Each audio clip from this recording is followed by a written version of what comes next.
So today we're going to talk about function operations. So we know how to add, subtract, multiply, and divide numbers. Well, you can do the exact same operations with functions. All right. So if we look at addition, the notation is going to be different. So if I have f plus g of x, that means that I have two functions here, f of x added to g of x. Okay? Same thing with subtraction. You would have f minus g of x. So that is f of x minus g of x. Now, with these two, it's very simple to solve for these. You just combine like terms.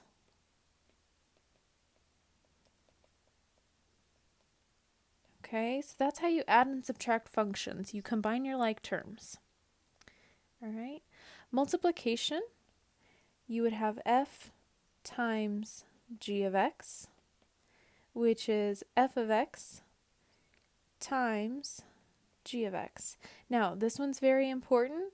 The closed circle means multiplication. Okay? It can also be written as fg of x.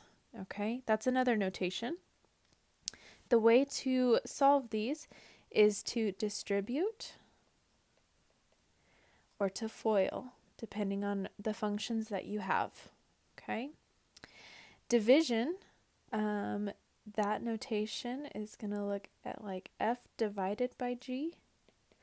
So that is f of x divided by g of x, where g of x cannot equal 0. And the reason that we have this g of x cannot equal 0 is because we cannot divide by 0. Okay, so if you have a number in the denominator where it's 0, that's not going to work. Okay, we cannot divide by 0. Now, the way to solve these with division is going to be to factor, if possible, and then cancel. Okay? So that's the notation for function operations. Let's look at some examples. So if I look at this one, if f of x is equal to 4x plus 7 and g of x is equal to the square root of x plus x, find f plus g and f minus g. So first let's look at f plus g of x, and I'm going to utilize the colors to really show you what's going on here. So we have f of x plus g of x. Okay, so we just substitute in our functions here. Well, f of x is equal to 4x plus 7, and g of x is equal to the square root of x plus x. So remember, to add and subtract functions, we just combine our like terms. Our only like terms are 4x plus x. So 4x plus x is 5x plus 7 plus the square root of x. So this is f plus g. Okay, if we look at f minus g, we do the same thing. We plug in f of x minus g of x. Okay, so if f of x is equal to 4x plus 7 minus, and I have to put parentheses around this g of x here, the square root of x plus x, because I'm subtracting, okay? So whenever you subtract here, you have to distribute that negative to both of them. So you would have 4x plus 7 minus the square root of x minus x.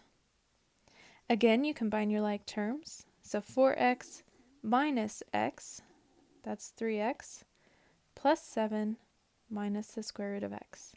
So this is f minus g. So I would like you to try this example on your own. Pause the video, and then whenever you play it, I will have it worked out for you. Okay, so this is the worked out example. If you have f plus g, 2x squared plus 8 plus x minus 3, your only like terms are 8 and negative 3, so 8 minus 3 is 5. Same thing with f minus g. We plug in those functions, we distribute that negative, and then our only like terms are 8 and 3, so 8 plus 3 is 11. So now let's talk about multiplication and division. If f of x is equal to x squared minus 9, and g of x is equal to x plus 3, find f times g and f divided by g. So f times g, remember that is f of x times g of x. Okay, and remember that closed circle there means multiplication. So if I plug in my functions here, so f of x is x squared minus 9, and g of x is x plus 3. Remember, whenever we multiply functions, we FOIL.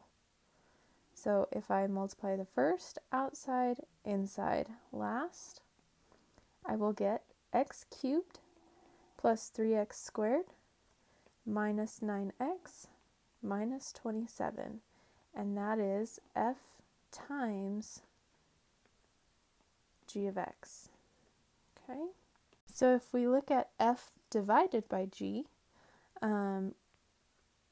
so we have f of x divided by g of x.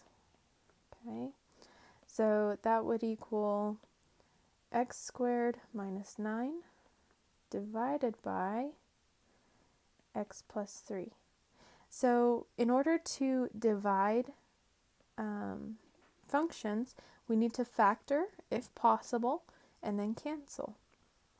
The numerator here, that is a difference of squares, so it factors to x plus 3 and x minus 3.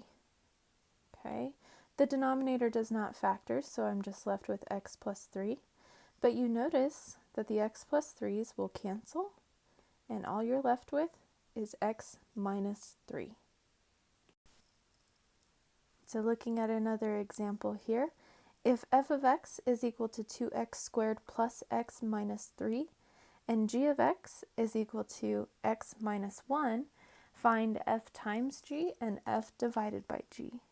So to find f times g, remember we have to either distribute or FOIL. Okay, so if I plug in 2x squared plus x minus 3, and then x minus 1, well, FOILing doesn't really work whenever you have a trinomial times a binomial. So what happens here is you are going to distribute each term from that binomial into that trinomial. So what I'm going to do is, this is row 1. So what I do is I split it up into rows. So 2x squared times x is 2x cubed plus x squared minus 3x. Okay, so this is row 1. Then I distribute that negative 1 to each term over here. And what I'm going to do is I'm going to shift my rows over a little bit. So negative 1 times 2x squared is negative 2x squared. And notice how I'm lining up the powers. Negative 1 times x is negative x plus 3. So what you can do here is you can just add straight across. So this is row 2, or straight down. So you get 2x cubed, x squared minus 2x squared is negative x squared. Negative 3x minus x is negative 4x plus 3. That is f times g. If we look at f divided by g, so remember that is f of x divided by g of x. Okay? So f of x on top would be 2x squared plus x minus 3 divided by x minus 1. Now remember to factor and then cancel. So if I factor the numerator here, you would use Berry method. So find two numbers that will multiply your a times your c.